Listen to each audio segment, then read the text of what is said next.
This is Kathy Knipfer, instructor for Nursing 2333, recording the Managing Nursing Care lecture for Chapter 25, Workplace Violence and Incivility. Horizontal violence and incivility. Other terms used are lateral violence, or horizontal aggression, or lateral aggression. They would be defined as any unwanted abuse or hostility within the workplace. Horizontal violence or incivility is the hostile, aggressive, or harmful behavior by a nurse or a group of nurses toward coworkers via attitudes, actions, words, and/or behaviors. It could be something as simple as ignoring, rolling one's eyes, or even yelling. Consequences of horizontal violence include impaired interpersonal relationships, accidents and poor work performance, errors, and attrition, which is where nurses leave the profession or change jobs. Safety and quality of patient care depend on teamwork, communication, and a collaborative work environment. To ensure quality and to promote a culture of safety, healthcare organizations must address the problem of behaviors that threaten the performance of the healthcare team.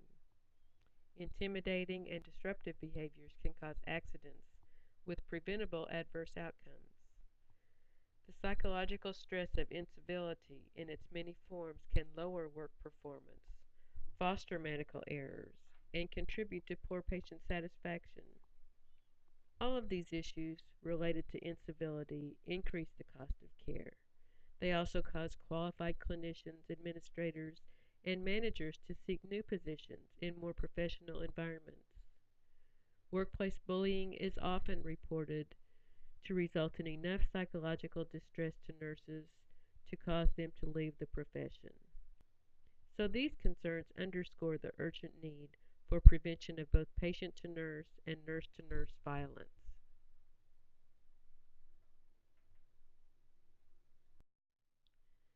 In a toxic workplace or a toxic work environment, dysfunctional attitudes and emotions seem to permeate the atmosphere.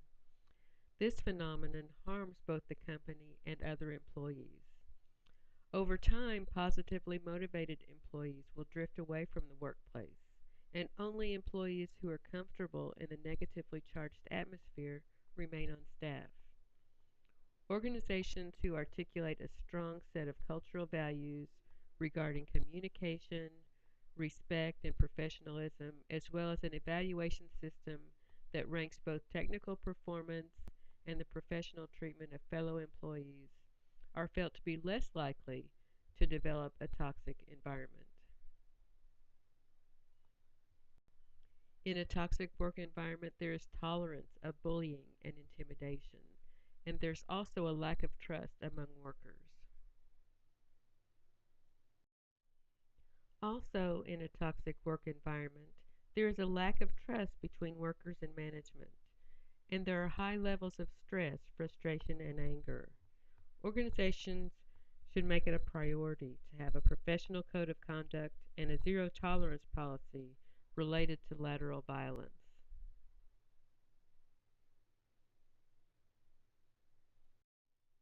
The Joint Commission has also addressed disruptive behaviors and has made recommendations.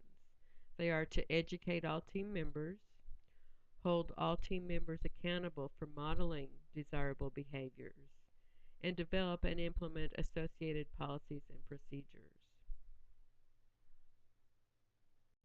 The Joint Commission also recommends that organizations develop an organizational process for addressing intimidating and disruptive behaviors and to provide skills based training and coaching.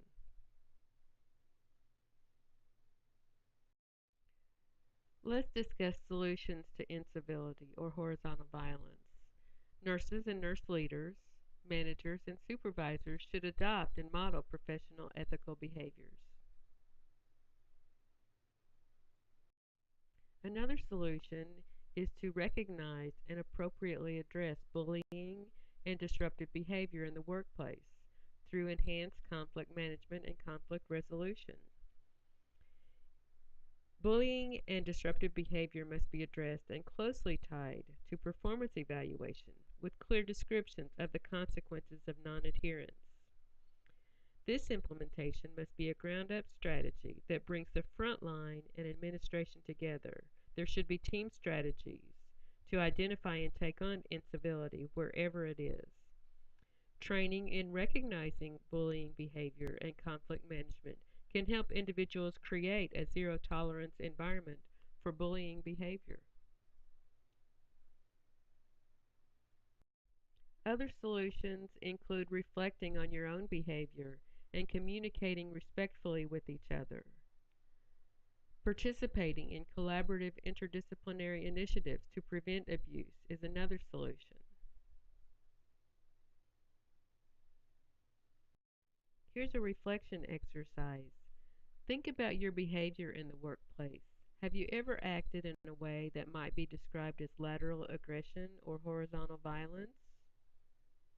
How might you guard against such behaviors?